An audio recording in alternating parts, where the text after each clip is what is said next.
अगली चीज़ हम बता रहे थे कि हमारा इफ्लोरेसेंस टेस्ट हम क्यों लगाते हैं। इफ्लोरेसेंस टेस्ट हम ईंट में इसलिए लगाते हैं क्योंकि हमें पता पड़े कि ईंट में जो मटेरियल यूज्ड है उसमें कोई सॉल्ट तो प्रेजेंट नहीं है, कोई लवण तो हमारे प्रेजेंट नहीं है। अगर लवण प्रेजेंट होंगे तो क्या होगा, पानी के साथ वो रिएक्ट कर लेंगे।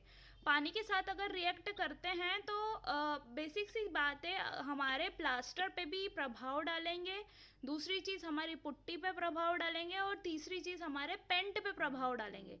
जितनी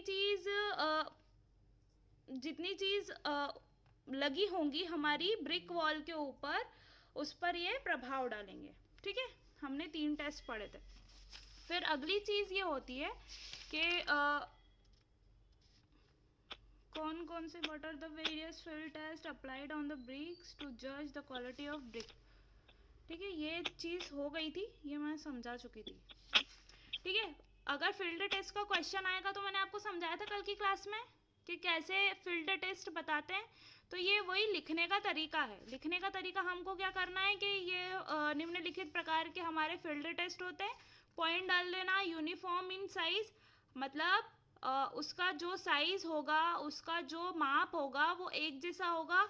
यूनिफॉर्म इन कलर, एक जैसा रंग होना चाहिए। हार्डनेस, कठोर होनी चाहिए। साउंडनेस, मतलब उसको जब बजाएं तो उसका हार्ड और डेंस साउंड होना चाहिए। स्ट्रेंथ टेस्ट, मतलब उसकी स्ट्रेंथ सही होना चाहिए। तो स्ट्रेंथ में क्या लिखोगे, 1 मीटर से ऊपर, हाँ ताकत, 1 मीटर से हम अगर गिराएंगे तो टूटनी फूटनी नहीं चाहिए। साउंडनेस में क्या लिखोगे, 2 ईंट को बजाएंगे तो मेटेलिक साउंड आना चाहिए। हार्डनेस में क्या करोगे, जब स्क्रैच करोगे अपने नेल से तो उस पर कोई इम्प्रेशन नहीं पड़ना चाहिए, उस पर कोई प्रभाव नहीं होना चाहिए। यूनिफॉर्म इन कलर, मतलब कलर एक जैसा होना चाहिए, एक सार होना चाहिए। रेडिश ब्राउन कलर का होना चाहिए सारे मतलब सारी ब्रिक्स। और अगला चीज़ क्या देखोगे आप, साइज एक जैसी होनी चाहिए, कोने नुकीले होने चाहिए। यही था और यही इसमें समझाया हुआ है। ठीक है, आ रही बात समझ में। मेरे पास अभी इंग्लिश वाले नोट्स है, मैं अरेंज कर रही हूँ, अगर हिंदी का मिल जाता है तो मैं वो भी दे दूंगी और ये तो दे ही दूंगी। ठीक है, अगला क्वेश्चन हमारा आता है, बात करते हैं, what are the nominal and actual dimension of modular and traditional brick. मतलब हमारी जो ब्रिक आती है उसका साइज क्या होता है। तो मैं पहले बता चुकी हूँ, 19x9x9। ठीक है, ये कौन सी ब्रिक है हमारी, जो मोटी ब्रिक बोलते हैं। ठीक है, एक पतली ब्रिक भी आती है, किसी ने देखी होगी, वो इतनी पतली रहती है, पहले यूज हुआ करती थी, अब यूज नहीं होती है। इतनी पतली ब्रिक भी आती है, पतली ईंट की दीवार भी होती है। तो उसकी भी लेंथ कितनी होती है, 19, और विड्थ कितनी होती है, 9, और उसकी चौड़ाई जो हाइट मान लो वो कितनी होती है, 4 की होती है। ठीक है, ये पतली ईंट होती है और ये मोटी ईंट का जो मैंने बताया। तो बेसिकली हमको ये ऊपर वाला 19, 9 और 9 को पढ़ना है। ठीक है, अब बात करते हैं, एक क्वेश्चन आता है हमारा कि compare between stone and brick are given below. ठीक है, स्टोन मतलब पत्थर या चट्टानों में से कौन सा स्ट्रॉन्ग है और कौन सा वीक है, या फिर दोनों में अंतर बताएं। तो क्या क्या चीज़ आप लोग बताओगे, मतलब क्या स्टोन अच्छा कि ब्रिक अच्छी। देखो पर्पस क्या होता है, दोनों का एक ही होता है। पत्थर पत्थर की भी हम दीवार बना सकते हैं। ठीक है, तो आप किस चीज को बेहतर बोलोगे। मैम अभी तो ये मैम ब्रिक अच्छी रहती है। ब्रिक अच्छी रहती है, और कोई। जी मैम, और यस मैम। कौन, कितने लोग स्टोन के साथ, कितने लोग ब्रिक के साथ। आयुषी, रियांशी, पवन, ब्रिक के गुर्जर। साथ हम थे। ब्रिक के साथ कौन, गुर्जर, बैरागी। Yes ma'am. हाँ मैम, ब्रिक। हम तो ईंट के अनिल, संजय, साथ है। आयुषी, रियांशी, सक्षम। Yes madam. अरे प्रेजेंट एब्सेंट थोड़ी बोल रही हूँ मैं, बोल रही हूँ कि कौन सा चीज़ बेटर है। पत्थर ज़्यादा बेटर है या ब्रिक्स ज़्यादा बेटर है? देखो, सबसे बड़ा, मैडम पत्थर। हाँ, कौन बोला पत्थर? मैडम मैं सकता हूँ गलतियाँ। हाँ, तुम क्या बोल रहे हो कि पत्थर बेटर है? Yes madam. ठीक है, तो बेसिक सी बात करते हैं हम। जब मैंने आपको पढ़ाया था वोल्केनो, ठीक है, ज्वालामुखी पढ़ाया था, तो लावा कैसे नेचर का होता है? लावा या मैग्मा कैसे नेचर का होता है? लिक्विड, ठीक है, खोलता हुआ, उबलता हुआ, लिक्विड फॉर्म में। है ना? वो बहुत हाँ, हजारों के liquid। टेम्परेचर में अंदर, पृथ्वी के बहुत अंदर तक उबलता रहता है, खोलता रहता है, ठीक है। तो फिर क्या होता है, जब सीपेज होता है, पाइपिंग होता है, धीरे धीरे जब वो प्रेशर लगाता है कोर से मेंटल और क्रस्ट की ओर आने के लिए, तो क्या होता है, धीरे धीरे जब ऊपर आता है तो वो क्या डिपॉजिट होता जाता है अर्थ की पूरी लेयर पे, ठीक है। तो वही चट्टानों का रूप होता है। अब दूसरी चीज, जब कोर था तो उसमें क्या था? कोर में कौन सा मटेरियल था हमारा? बेसिकली आयरन ज़्यादा था। आयरन के सॉरी, आयरन के जो उसमें वो थे, मटेरियल थे, वो ज़्यादा थे। अणु। हाँ सॉरी, क्या बोलते हैं हम उसको? गिट्टी। स्टोन को क्या बोलते हैं? स्टोन का अगर छोटा फॉर्म दिखता है हमको तो हम उसको बोलते हैं गिट्टी। अब गिट्टी में कभी भी पोर्स नहीं होते। पोर्स से मतलब है छिद्र नहीं होते हैं, ठीक है। बेसिक सी बात है, जितना पोरस मटेरियल उतना वीक हमारा मटेरियल, ठीक है। समझ में आ रही है सबको बात? मैंने सबको म्यूट कर दिया था, मुझे थोड़ा सा वॉल्यूम आ रहा था, इसलिए मैंने सबको म्यूट कर दिया था।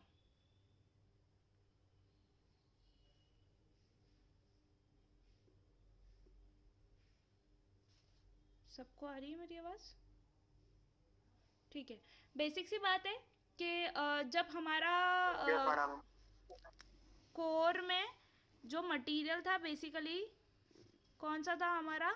आयरन और निकल, है ना? निकल था, निकल ही था ना।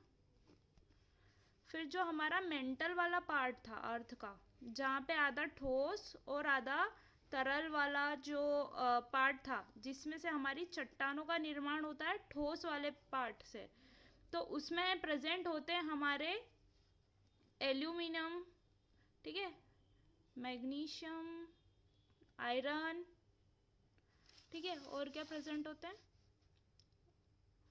कैल्शियम के भी कुछ पार्टिकल्स होते हैं, ठीक है। तो ये सारे पार्टिकल मिक्स हो जाते हैं, ये खोलता हुआ, ये मिट्टी या जो भी इसके कंपोनेंट्स के कांटेक्ट में आता है, तो ये जब हमारी चट्टानें बनती है तो इन सारे मटेरियल का जब डिपॉजिट होता है यहाँ पे ठोस पदार्थों में, उसी को हम बोलते हैं हमारी चट्टानें। अब सोचने वाली बात है, यहाँ पे एकदम आग का गोला है और ऊपर ऊपर आ रहा है तो ठंडा हो रहा है, ठीक है, मतलब पूरा तरल पदार्थ है और इतना ठंडा हो जाता है कि ये जम जाता है, ठीक है। जमने का मतलब है कि पूरा हार्ड हो जाता है। हार्ड अगर कुछ चीज़ पूरी प्रॉपर हो रही है अपने प्राकृतिक तरीके से, तो उसमें माना जाता है कि जब हमारी चट्टानें हैं उसमें छिद्र नहीं है, वो पूरी ठोस है, ठोस है और वो वजनी है, ठीक है। इसका वेट भी क्या होगा, हमारी ईंट के हिसाब में हाई होगा, ठीक है। ईंट भी इतनी बड़ी ले लो, 19 बाय 9 की, और उतनी बड़ी चट्टान ले लोगे, मतलब पत्थर ले लोगे, स्टोन ले लोगे, तो क्या होगा? स्टोन भारी होगा कि ब्रिक भारी भारी होगी? ये होगा, ब्रिक नहीं होगी। क्यों नहीं होगी? क्योंकि इसमें क्या होंगे? पोर्स होंगे, जिससे इसका आयतन या शेप तो बड़ा हो जाएगा मगर इसमें भारीपन नहीं होगा, ठीक है। वहीं हम बात करते हैं स्टोन की, ये कैसे रहते हैं? नॉन पोरस रहते हैं, मतलब इसमें पोर्स नहीं रहते हैं, ठीक है। तो हम बात करते हैं जब हमारे स्टोन की, तो इसमें क्या रहता है? पोर्स नहीं होते हैं, छिद्र नहीं होते हैं। तो इस कारण से क्या होता है, स्टोन जो हमारे रहते हैं ज़्यादा मजबूत रहते हैं, ज़्यादा भारी रहते हैं और ज़्यादा लोड सहने की क्षमता रखते हैं, ठीक है। तो पहला पॉइंट क्या लिखोगे इसमें कि लेस पोरस, मतलब कम छिद्र होते हैं, लेस पोरोसिटी लिखोगे, ठीक है, मतलब इसमें कैसे रहते हैं, कम छिद्र रहते हैं, मतलब लेस एयर बबल्स लिख लो चाहे लेस पोरस लिख लो, और इसमें क्या रहते हैं, स्टोन के मुकाबले ज़्यादा रहते हैं, मोर देन स्टोन। सबको आई बात समझ में? अब इसका वेट क्या रहेगा, भारी रहेगा, क्योंकि इसमें जब छेद नहीं है तो ये पूरा क्या ठोस पदार्थ रहता है, ठीक है, ठोस मटेरियल रहता है हमारा, तो वेट किसका हाई रहेगा, किसका वजन ज्यादा रहेगा, हमारे स्टोन का, स्टोन का। हैवी वेट, और इसमें आएगा लेस वेट। दूसरी चीज बात करते हैं हम, वेट हो गया हमारे क्रशिंग स्ट्रेंथ की, ठीक है, ईंट की कितनी बताई थी मैंने, 105 केजी पर सेंटीमीटर स्क्वायर, मगर वहीं हमारे स्टोन की 150 से तो शुरू होती है, शुरू होकर के 1000 केजी पर सेंटीमीटर स्क्वायर होती है, ठीक है, मतलब इसकी क्रशिंग स्ट्रेंथ भी हाई होती, क्रशिंग स्ट्रेंथ मतलब वही हमने दोनों साइड से बल लगा करके तोड़ना चाहा वो वाली स्ट्रेंथ, ठीक है। ये कैसे रहेंगे, अब जब वजन भारी, ये मैंने ब्रिक रखी और यही मैंने स्टोन रखा, तो वजन भारी किसका रहेगा, स्टोन का, तो मैं ऐसे इसमें फोर्स लगाऊंगी या मूव करूंगी तो मेरी ब्रिक जल्दी मूव हो जाएगी और स्टोन लेट मूव होगा, है ना, धीरे खिसकेगा ना स्टोन, ब्रिक और स्टोन दोनों को ही मैं मूव करने की कोशिश करूंगी सेम फोर्स लगा करके, एक जैसा बल लगा करके, तो जल्दी क्या खिसकेगा, ब्रिक खिसकेगी ना, तो मतलब इसकी ड्यूरेबिलिटी लो होती है, किसकी, ब्रिक की, और स्टोन की हाई रहती है, मतलब इसमें लिखेंगे हम हाई ड्यूरेबिलिटी, टिकाऊपन बोलते हैं ड्यूरेबिलिटी को, ठीक है, कौन ज्यादा टिकाऊ रहेगा, स्टोन ही रहेगा ना, और ये लिखते हैं हम लेस ड्यूरेबल, सीमित समय के लिए, ठीक है, सीमित समय के लिए नहीं बोलेंगे इसको, हम ये बोलेंगे कि ये हमारा ज्यादा टिकाऊ है, ये कम टिकाऊ है, ठीक है, अभी तक ताजमहल टिका हुआ है, लाल किला टिका हुआ है, कुतुब मीनार टिका हुआ है, क्यों टिका हुआ है, क्योंकि ये पत्थर निर्मित स्मारक है, ठीक है, बिल्डिंग अभी बनती है 50 साल उसकी एज रहती है और गिर जाती है, ये 100 200 1000 साल पुरानी इमारतें भी एज इट इज है, कारण क्या है, ये चट्टानों से बनी हुई है, केदारनाथ त्रासदी देखी थी आपने, केदारनाथ ट्रेजेडी जो हुई थी, वहाँ पे भूचाल जो पूरा आ गया था, बेसिक सी बात है, हुआ ये था कि वो वाला जो स्ट्रक्चर था, कौन सा, जो पुराना बना हुआ था, जो पुराने बरसों से बना हुआ था, वो एज इट इज रहा, और बाकी सारी मैन मेड चीज़ें, धर्मशाला वरमशाला और वो सब क्या हो गई थी, बह गई थी, क्योंकि वो आज के टेक्नोलॉजी से बनी थी।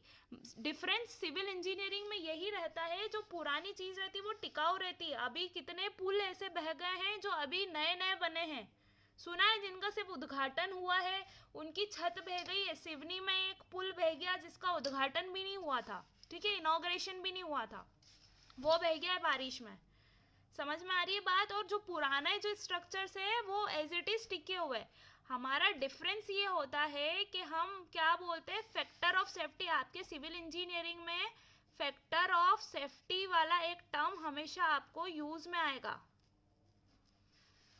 फैक्टर ऑफ सेफ्टी, इसको क्या बोलते हैं समझना, ये हमारा थोड़ा सा आउट ऑफ सिलेबस जा रहा है, अभी हम वापस से अपने टॉपिक पे आ जाएंगे, मगर ये मेन चीज़ है, इसको शॉर्ट फॉर्म में लिखते हैं FOS, फैक्टर ऑफ सेफ्टी, ठीक है, समझ आ गया, इसका ये शॉर्ट फॉर्म है।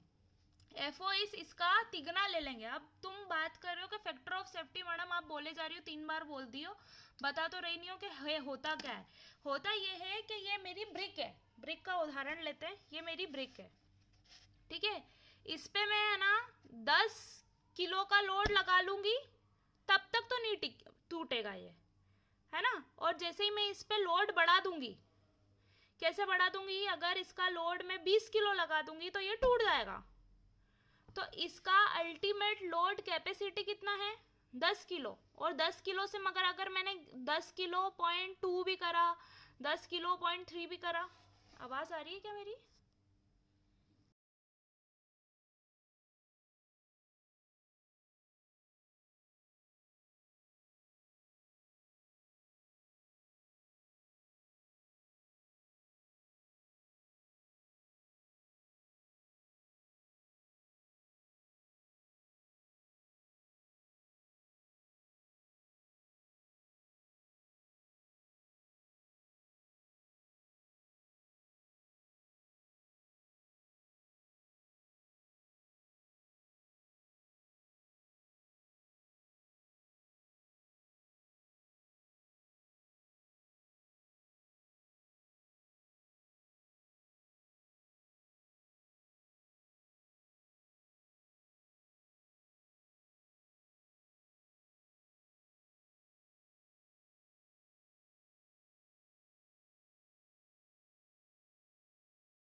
Network problem.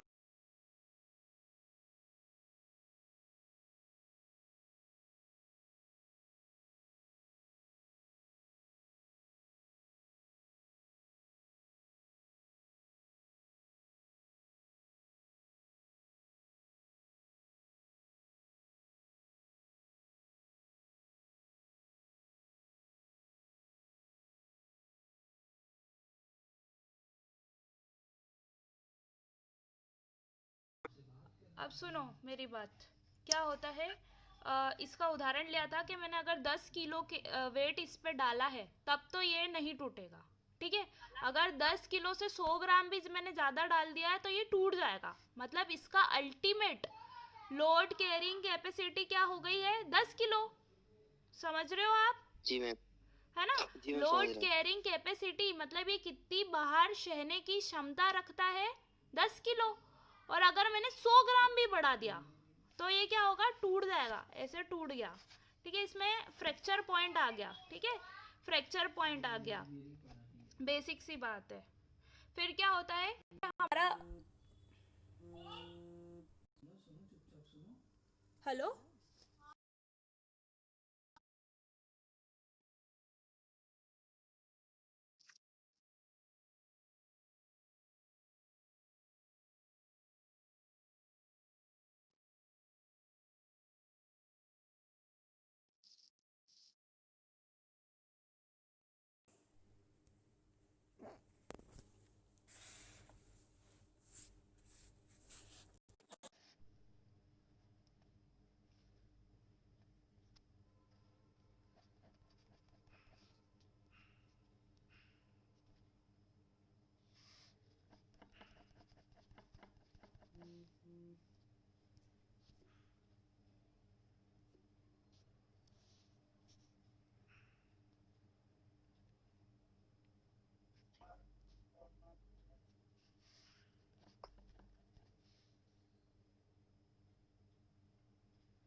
आ गए सब? हम बात कर रहे थे हमारे डैम की। डैम में क्या होता है, एक साइड होता है पानी, ठीक है, और एक साइड होते हैं गेट। ठीक है, ताकि ये पानी रोक के रखता है। नदियों पे बने जाते हैं ये थ्रू आउट द लेंथ। ठीक है, दिख रहा है, 3D दिख रहा है? 3D डायग्राम इमेजिन कर पा रहे हो क्या जो मैंने बनाया? दिख रहा है? Yes madam. यहाँ पे तुम गाड़ी वाड़ी चलाते हो, यहाँ पे खड़े रह के तुम यहाँ का नदी का पानी निहारते हो।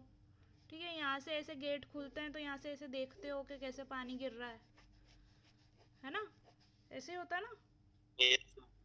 तो क्या होता है बेटा कि ये जो पानी रहता है इसमें बहुत क्षमता रहती है। बेसिक सी बात ये हो जाती है कि हमारा वाटर भी हमारे स्ट्रक्चर पे फोर्स लगाता है। ठीक है, तो जब वाटर फोर्स लगाएगा हमारे डैम के ऊपर, तो हम जब ये डैम डिज़ाइन करेंगे, कौन डिज़ाइन करते हैं? हम ही लोग डिज़ाइन करते हैं ये डैम भी, ताकि ये पानी को बैक वाटर को, इसको जो पानी भरा रहता है ना डैम के एक साइड में, इसको बोलते हैं हम बैक वाटर। ठीक है, इस पानी को ये रोक के रखे। ठीक है, तो ये पानी क्या करेगा, इस डैम पे फोर्स लगाएगा। और डैम को इमेजिन करना, एक साइड से ये डैम ऐसा खड़ा हुआ है, इसके इधर के साइड क्या है, पूरा पानी भरा हुआ है। ठीक है, जहाँ मेरा हाथ है ना उधर की साइड पूरा पानी भरा हुआ है। तो ये ऐसे फोर्स लगाएगा ना फोर्स। जब पूरा भरा जाएगा, पूरी कैपेसिटी से जब डैम भरा जाता है, जब नदी नाले आते हैं, तो ये ऐसे फोर्स लगाएगा। तो पानी में भी क्षमता होती है। तो जब हम इस डैम को डिज़ाइन करेंगे ना, तब हम कौन सा लोड अपने डिज़ाइन में लेंगे?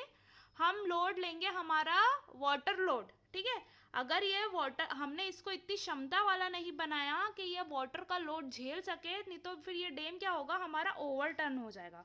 ओवरटर्न मतलब अपनी जगह से जो इसका टॉप है वो ऐसे गिर जाएगा और सारा बैक वाटर कैसे बह के निकल जाएगा। ठीक है, देखा है ना? कभी देखा तो नहीं होगा, देखा कभी है कोई तो। सा डैम ऐसा टूटा नहीं है, मगर मूवीज में पिक्चर में देखा होगा, वो बॉम्ब लगा वगा के तोड़ देते हैं। ठीक है, तो वो क्या होता है, डैम जैसा यस खड़ा मैम। रहता है तो ऐसा कैसा आड़ा हो हाँ जाता मैंने है। मोहनजोदारो ठीक में है, देखा था। हाँ हाँ, तो क्या होता है, डैम टूट जाता है। ठीक है, तो इस टाइप के फोर्स को बोलते हैं हम ओवर टर्निंग फोर्स। ठीक है, दूसरी चीज, ये ओवर टर्निंग का उदाहरण मैं बताती हूँ रिटेनिंग वॉल में। ठीक है, हमारी ऐसी वॉल होती, क्या होता है, मिट्टी को रोकने के लिए चाहे सुरंग बनाई जाती है ना, सुरंग देखी है किसी ने? सुरंग हुई, हमारी नहरें हुई। ठीक है, उसमें क्या यस होता है, मैडम देखिए। जैसे ये पहाड़ है, इमेजिन करना ये हमारा पहाड़ है। ठीक है, अब हमको रेल से कोई गया है क्या वैष्णो देवी? ट्रेन से कोई गया है? यस मैडम गया था। ठीक है, गया थे मैम। ये क्या होते हैं, पहाड़ होते हैं, तो हम क्या करते हैं, इसको काट करके हम ऐसा रास्ता बनाते हैं ताकि हम क्या यस करें, मैम। यहाँ पे ऐसे बैलगाड़ी ऐसी अंदर की साइड चल सके। ठीक है, यहाँ से ऐसे अंदर। बैलगाड़ी आएगी यूँ रास्ते में से, और यूँ ऐसे अंदर की साइड जा पाएगी। ठीक है, तो क्या होता है, बेसिकली हम ये पहाड़ों को काट करके रास्ते बनाए जाते हैं। ठीक है, तो जब हम ये, रास्ते बना। हाँ, ये पहाड़ जब हम काटेंगे तो इसकी मिट्टी क्या होगी, अंदर की साइड गिरेगी। मतलब ये जो मिट्टी होगी ये अंदर की साइड गिरेगी, सारी मिट्टी अंदर की साइड गिरेगी ना। इसको थोड़ा सा मैं जूम करके बना देती हूँ, सिर्फ ये इतने से रास्ते को, है ना, ये मैंने जूम करके बना दिया। आपकी ये ट्रेन यहाँ पे से ऐसे जाएगी। ठीक है, तो बेसिकली यहाँ पे क्या भरी हुई है, मिट्टी। ठीक है, दिख रहा है ना सबको? बेसिकली जी ये मैम। इसके आसपास भरी हुई है मिट्टी, मगर हमने क्या बनाया, इसको रास्ता बनाया। ठीक है, तो ये मिट्टी क्या होगी, कोशिश करेगी कि मैं गिर के रास्ते में आ जाऊं, है ना? ऐसी होती है ना, आप रेती में आप बीच में जगह बनाते हो तो रेती ढह के आ जाती है ना, रेतियां ढह के आ जाती है, फिर क्या करते हो तुम, ऐसे पट्टियां लगा देते हो ताकि रेती रुकी रहे।